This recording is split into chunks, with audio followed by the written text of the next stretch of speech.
Pemirsa, melalui cuitannya di Twitter, Menko Polhukam Mahfud MD berharap terdakwa Richard Eliezer mendapatkan vonis ringan dalam kasus pembunuhan berencana Brigadir Yosua. Berbeda dengan Kapus Penkum yang menyebut Eliezer bukan orang pertama yang menguak fakta pembunuhan Yosua, melainkan keluarga Yosua, Mahfud MD menegaskan Eliezer adalah orang yang membuka skenario tembak-menembak menjadi pembunuhan sejak tanggal 8 Agustus 2022. Apakah cuitan Mahfud MD adalah bentuk kritik kepada kejaksaan yang menuntut Eliezer dengan pidana 12 tahun penjara? Saya akan membahasnya bersama dengan mantan jaksa Jasman Panjaitan dan pakar komunikasi politik Prof. Karim Suryadi. Selamat malam Pak Jasman, Prof. Karim. Selamat malam. Ibu Silvia. Baik. Prof. Karim dan juga Pak Jasman, kita akan simak terlebih dahulu seperti apa cuitan Menko Polhukam terkait dengan kasus pembunuhan berencana Brigadir Yosua.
Pak Jasman, di awal cuitannya Menko Polhukam Mahfud MD mengatakan ia berharap Eliezer mendapatkan vonis ringan. Pertanyaan saya, apakah dengan dituntut 12 tahun penjara itu sebetulnya adalah tuntutan yang keliru?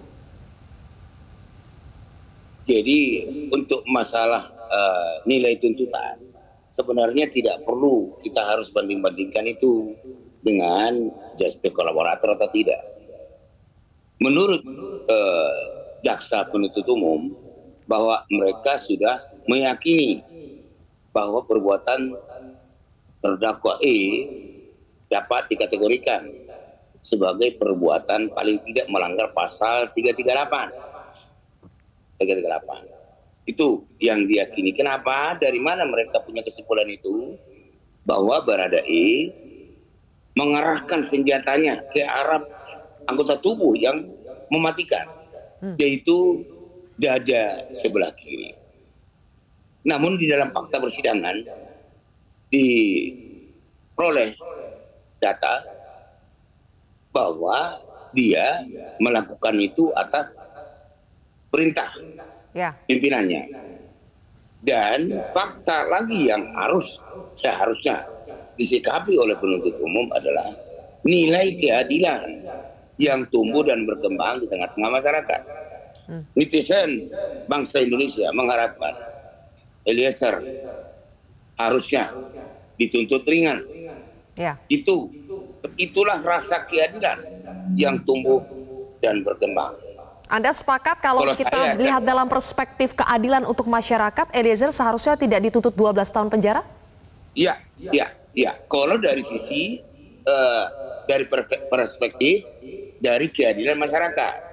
Baik. Meskipun berdasarkan yuridis formal legalistik, ya, dia dapat dikategorikan sebagai pembunuh. Begitu pendapat saya.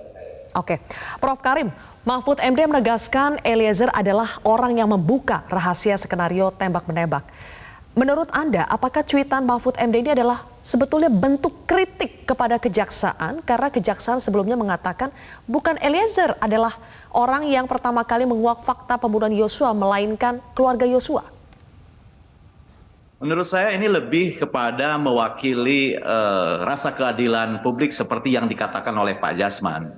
Bahwa kemudian ini dibaca sebagai kritik atau tidak tergantung konteks. Mengapa saya melihatnya dari sisi mewakili kepentingan publik? Karena kasus ini mengundang atensi yang luar biasa karena mewakili relasi kuasa yang sangat dahsyat ya antara pangkat tertinggi dengan pangkat terendah, di mana ketidakberdayaan ada pangkat terendah yang sepenuh hidupnya berada pada kuasa pangkat tertinggi. Itu yang pertama. Yang kedua, ini menyangkut korban, bukan saja penyalahgunaan kekuasaan, penyalahgunaan wewenang, tapi ini menyangkut korban. Betul bahwa nyawa yang melayang hanya satu, tetapi orang-orang yang dirampas hidupnya lebih dari satu. Ya. Dan dari itu semua, yang terampas rasa takutnya, kecemasannya, kepercayaannya terhadap institusi kepolisian itu jutaan. Baik. Dan di tengah spekulasi itu Mahfud MD hadir. Dan dia menurut saya, bukan hanya saya membacanya lewat cuitan yang ada itu ya, tapi juga saya melihat dia adalah salah satu sonar moral dalam pengungkapan kasus yang misterius ini. Saya bilang misterius, kenapa? Karena ini kan tidak murni kejahatan, tapi ini kejahatan yang dibalut dalam relasi kuasa yang tidak mudah dibaca dan diketahui publik gitu. Oke, Nah, itu Prof Karim, kita akan lanjutkan kembali. Nanti saya ingin gali lebih jauh ya, apakah cara komunikasi pejabat publik seperti Mahfud MD itu merupakan langkah koreksi yang efektif untuk institusi yang berada di bawahnya. Kita akan bahas lebih jauh pemirsa usai kumandang azan maghrib untuk daerah Jakarta dan sekitarnya.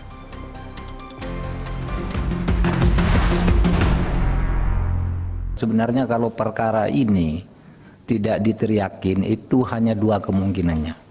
Satu, ini menjadi dark number, perkara yang tidak bisa dibuka sehingga ditutup, itu ada di dalam hukum.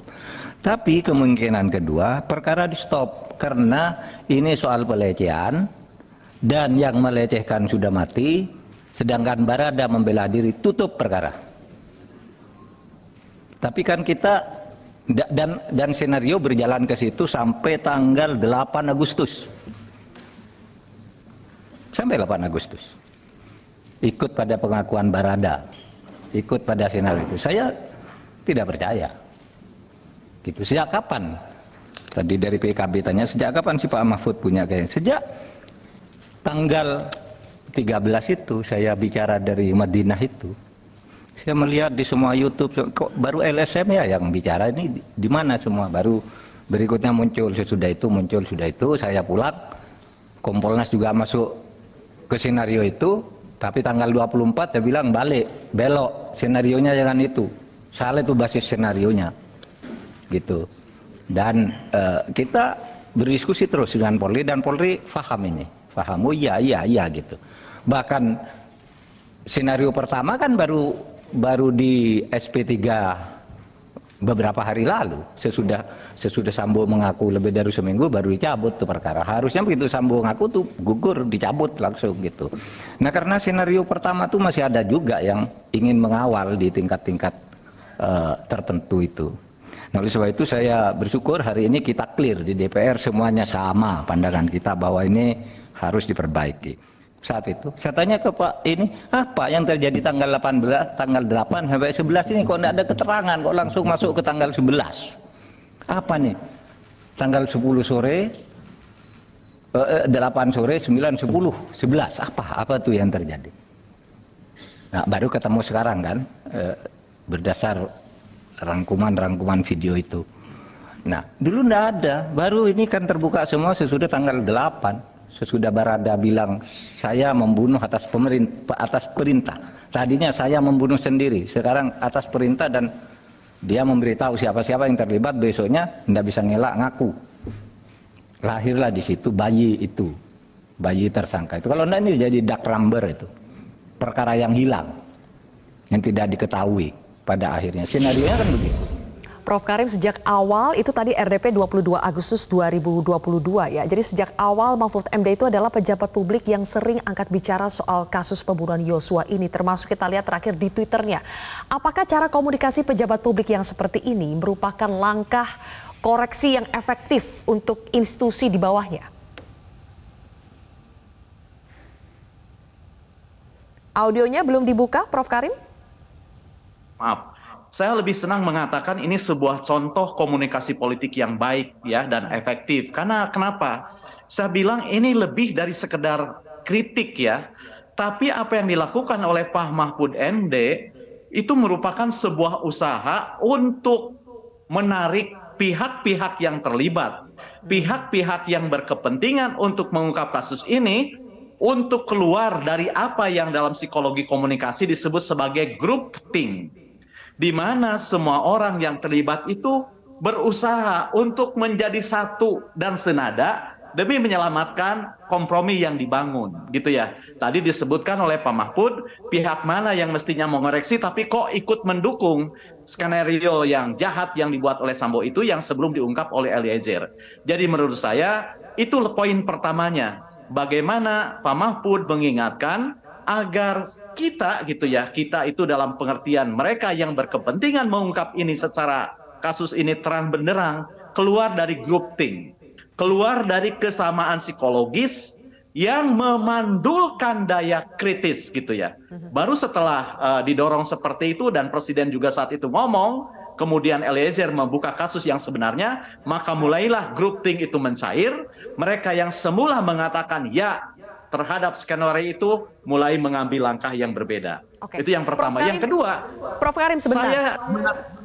saya mengatakan ini juga sebagai sonar moral dan komunikasi politik yang baik karena ini mematuhi prinsip-prinsip yang selama ini diajarkan gitu ya, bahwa pembuktian di pengadilan itu kan secara komunikatif ada dua, pembuktian tidak menggunakan keahlian dan pembuktian yang menggunakan keahlian. Pembuktian yang tidak menggunakan keahlian itu ya gunakan aja alat-alat bukti. Apakah surat, rekaman, percakapan, dan lain-lain. Sedangkan pembuktian yang menggunakan keahlian itu yang dipraktekkan oleh Pak Mahfud. Dengan cara menunjukkan apa yang disebut dengan logos, etos, dan patos. Logos itu bagaimana argumen yang disampaikan itu masuk akal. Kemudian etos berkaitan dengan bagaimana karakter dimunculkan. Pak Mahfud menyebut Eliezer sebagai adinda.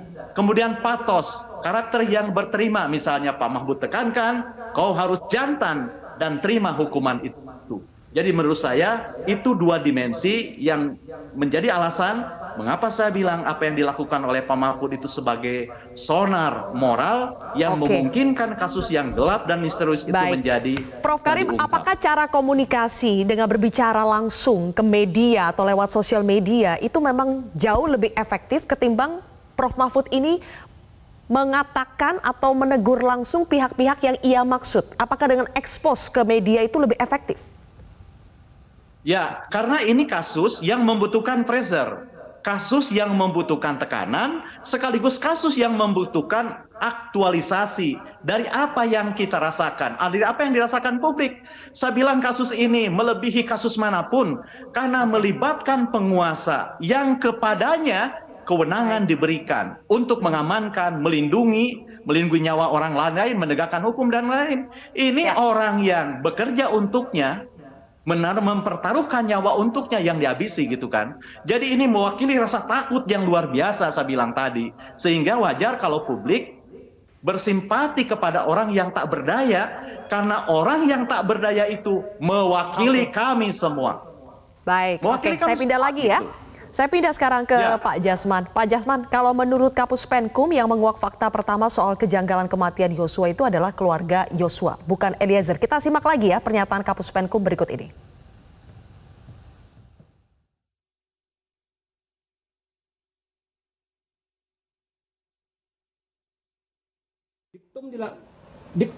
Deliktum yang dilakukan oleh tindak pidana Eliezer, Richard Eliezer Puding Limaung sebagai eksekutor, yakni pelaku utama, bukanlah sebagai penguak fakta hukum. Jadi dia bukan penguak, mengungkapkan suatu fakta hukum yang pertama. Justru keluarga korban ya, itu menjadi bahan pertimbangan. Tapi beliau adalah sebagai pelaku utama, sehingga tidak dapat dipertimbangkan juga sebagai yang harus mendapatkan justice kolaborator. Pak Jasman, penguak fakta hukum pertama keluarga Yosua atau Eliezer ya menurut Anda? Jadi saya pikir sebelum tidak begitu cara menjawabnya. Apakah keluarga Eliezer atau Yosua? Bukan.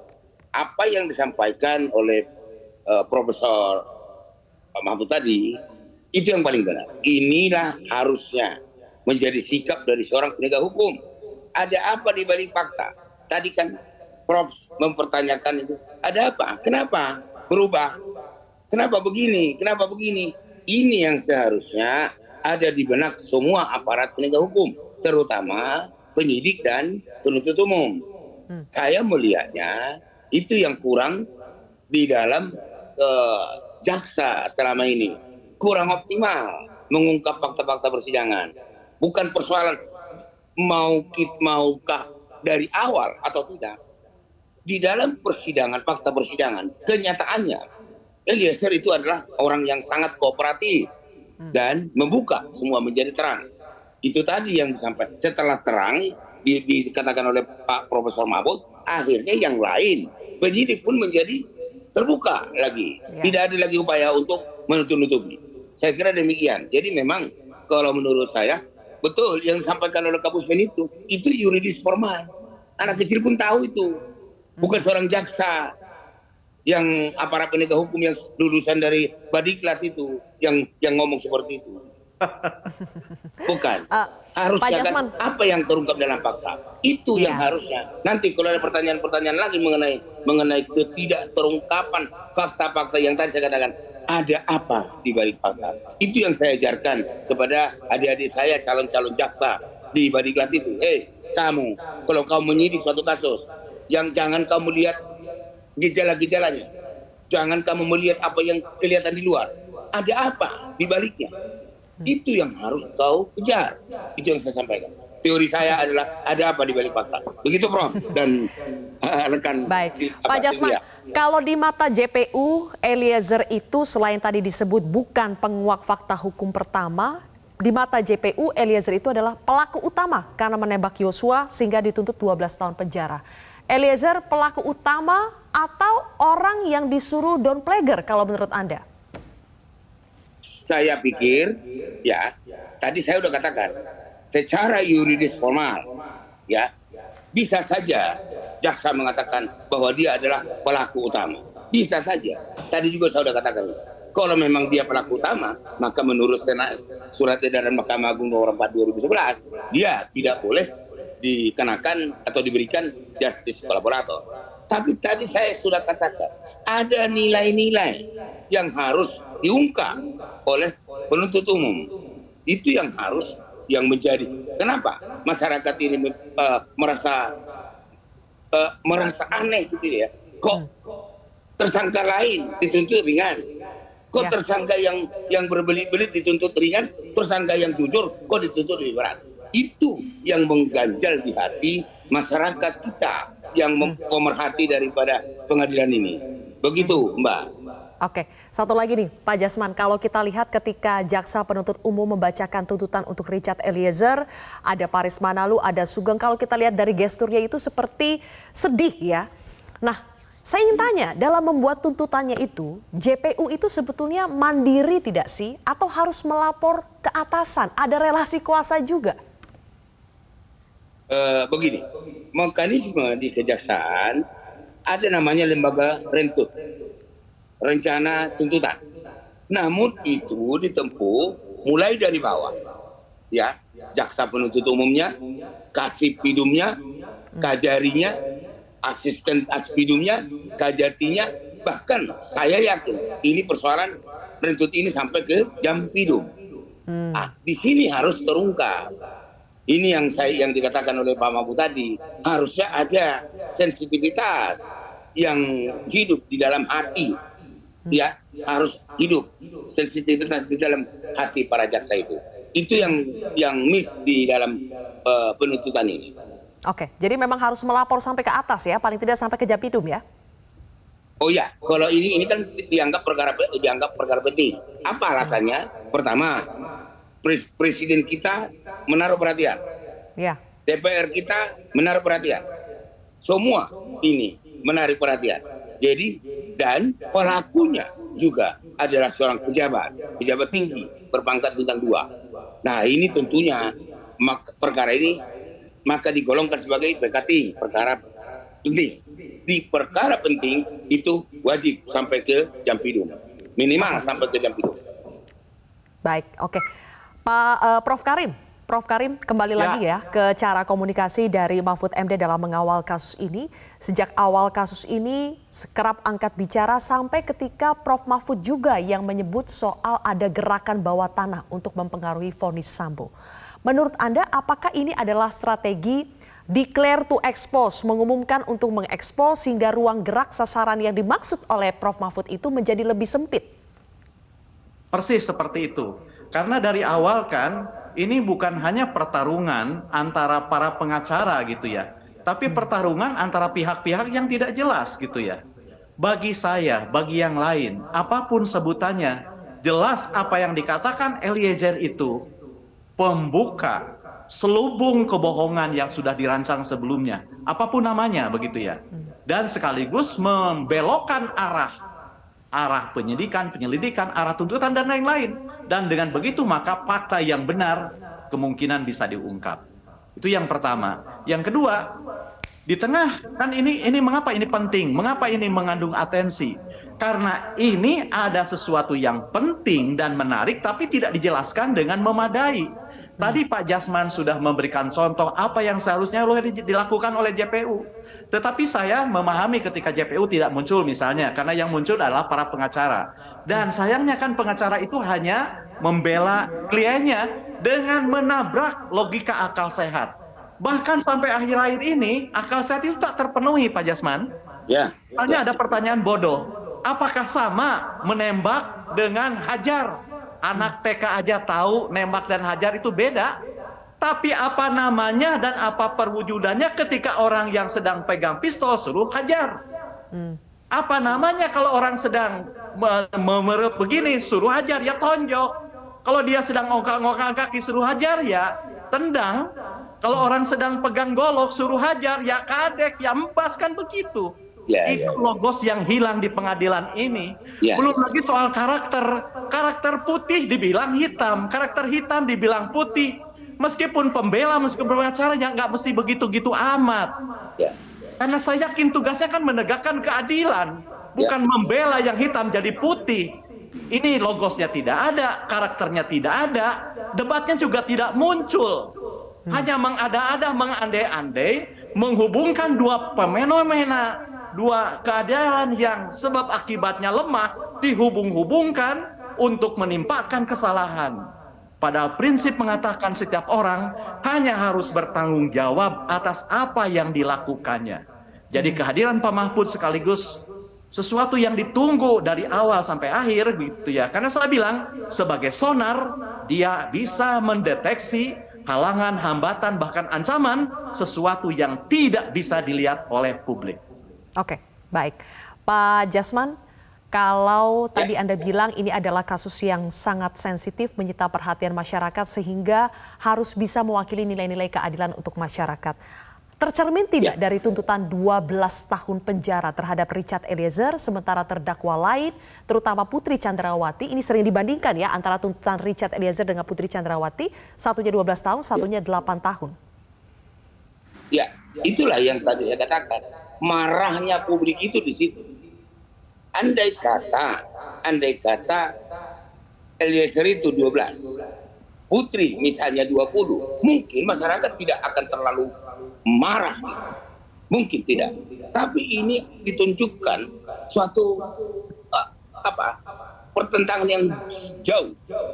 8 tahun si penggerak. Dia itu pasal 55 ayat 1 kedua. Itu namanya PC. Sama itu dengan pelaku utama. Sama dengan FS.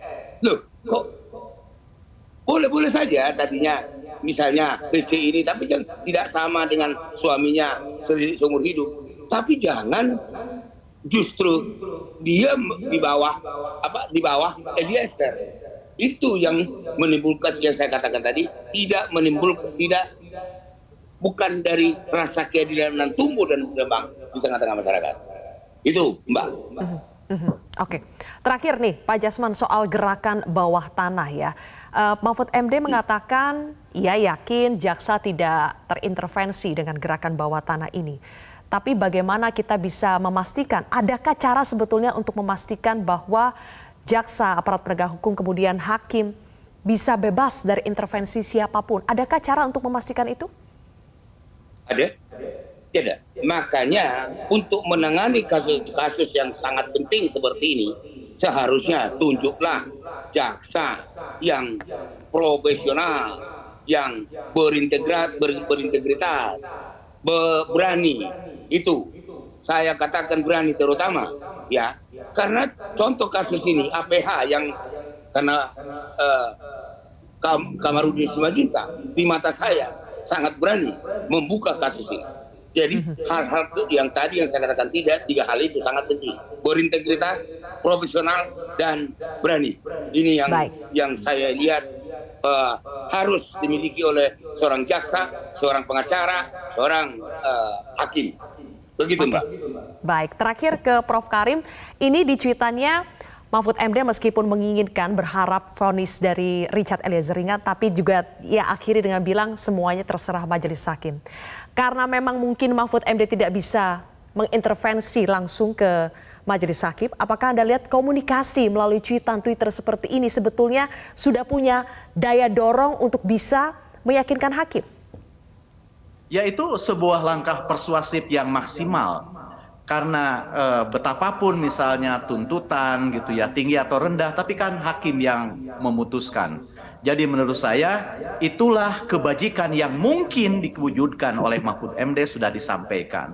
Bahwa faktor-faktor yang bisa mengintervensi sudah dideteksi gitu ya, dihambat, dieliminir, tapi pada akhirnya seorang Mahfud MD tidak bisa mendikte pengadilan. Ini sebuah sikap yang luar biasa gitu ya, luar biasa, patut dijunjung tinggi oleh siapapun. Jadi ini sekaligus pesan ya, sekaligus pesan kepada mereka yang akan mempengaruhi putusan hakim. Seorang Mahfud yang punya kekuasaan saya menahan diri demi menghargai kehormatan pengadilan. Apalagi mereka yang dengan tangan yang penuh darah dan kotor mengendap-gendap mempengaruhi hakim di balik permukaan yang tidak teramati. Sekali lagi, seorang Mahfud saja ya yang jelas-jelas sejalan dengan presiden, dia punya batasan dan punya tekad untuk menghormati keputusan pengadilan dan integritas hakim. Apalagi kamu yang di tanganmu ada darah-darah kotor yang tidak berdosa, hentikan itu. Itu pesannya menurut saya. Baik, terima kasih Prof. Karim dan juga Pak Jasman. Terima kasih sudah menyempatkan waktu berbagi perspektif Anda di Prime Time News hari ini.